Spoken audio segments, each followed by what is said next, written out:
Provinsi Kepulauan Riau, daerah yang kaya memiliki benda cagar budaya, bergerak maupun tidak bergerak.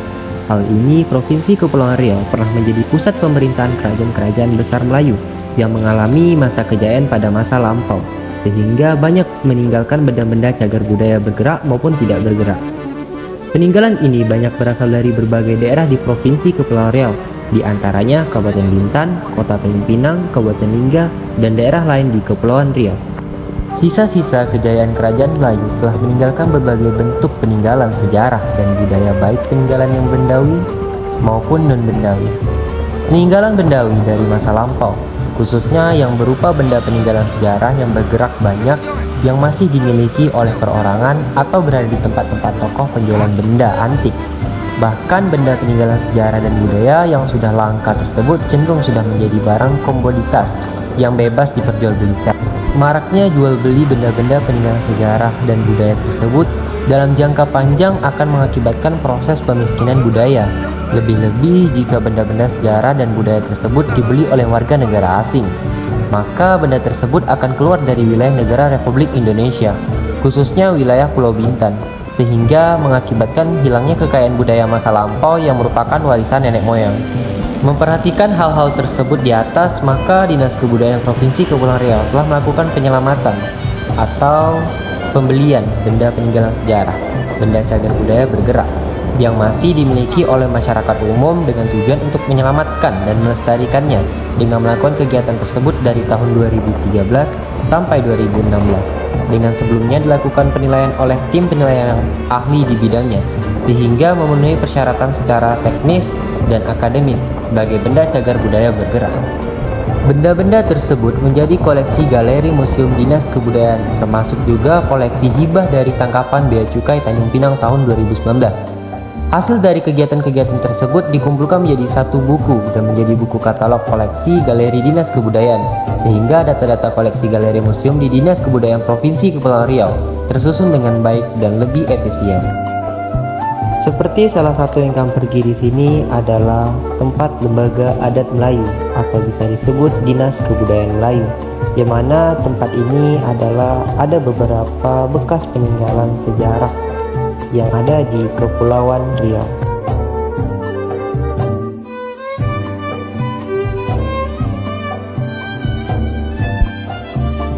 Nah, seperti teman-teman yang lihat di sini, ini adalah keris, merupakan senjata pendek yang digunakan oleh orang Melayu sejak zaman keagungan pemerintahan Kesultanan Melayu.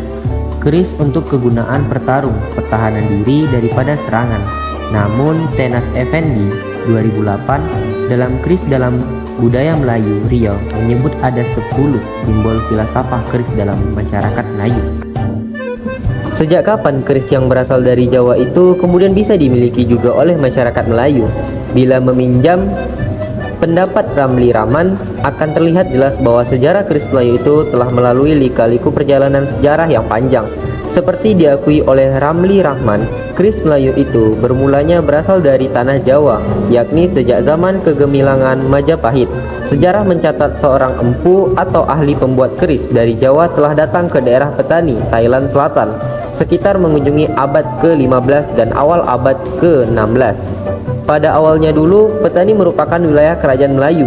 Dari Petani itulah sang empu yang kemudian dikenal dengan nama Empu Pandai Sarah atau Padesarah, mengembangkan bentuk keris yang dibawanya dari Jawa. Empu Pandai Sarah memang seorang empu yang sangat kreatif. Ia tidak terpaku pada keris dari tanah kelahirannya di Jawa. Ia membuat keris baru yang berbeda dengan keris di bumi kelahirannya.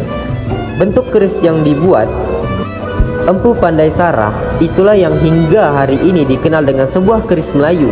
Bentuk keris yang di awalnya dibuat oleh Empu Sarah itu pun kemudian melebar ke seluruh tanah Melayu, dan nama keris Pandai Sarah hingga hari ini masih sangat dikenal dengan Semenanjung Melayu.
Dan di sini masih banyak lagi peninggalan-peninggalan sejarah-sejarah yang ada di Kepulauan Riau.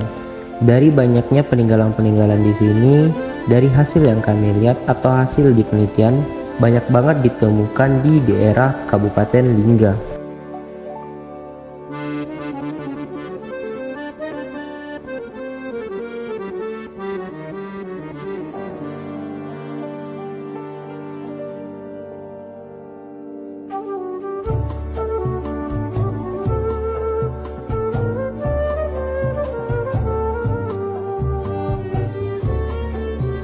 Nah, teman-teman semuanya pasti sudah tidak asing lagi dengan namanya baju adat Melayu dengan memakai tanjak dan juga songket. Nah, songket ini sendiri mempunyai simbol jika di atas lutut yang berartikan dia belum menikah, sedangkan di bawah lutut yang berartikan dia sudah menikah. Dan ini adalah tempat balai adat pernikahan orang Melayu.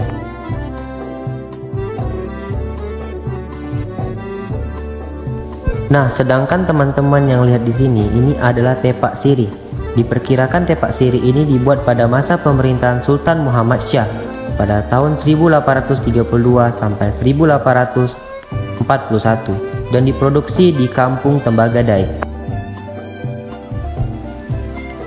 Selanjutnya keramik. Keramik merupakan barang tinggalan arkeologi bawah air yang berasal dari kapal karam di wilayah perairan Kepulauan Riau yang merupakan jalur rempah.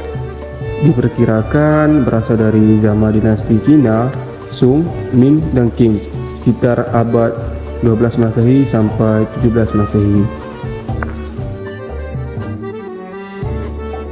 Nah, dapat dilihat di video ini merupakan sebuah meriam dari Kesultanan Riau Lingga.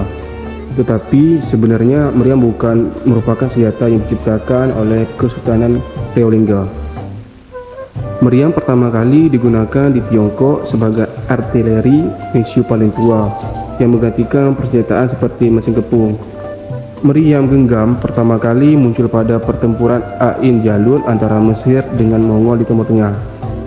Penggunaan pertama meriam di Eropa diperkirakan terjadi di Liberia pada saat Renaissance Syiita antara Kristen dengan Islam pada abad ke-13.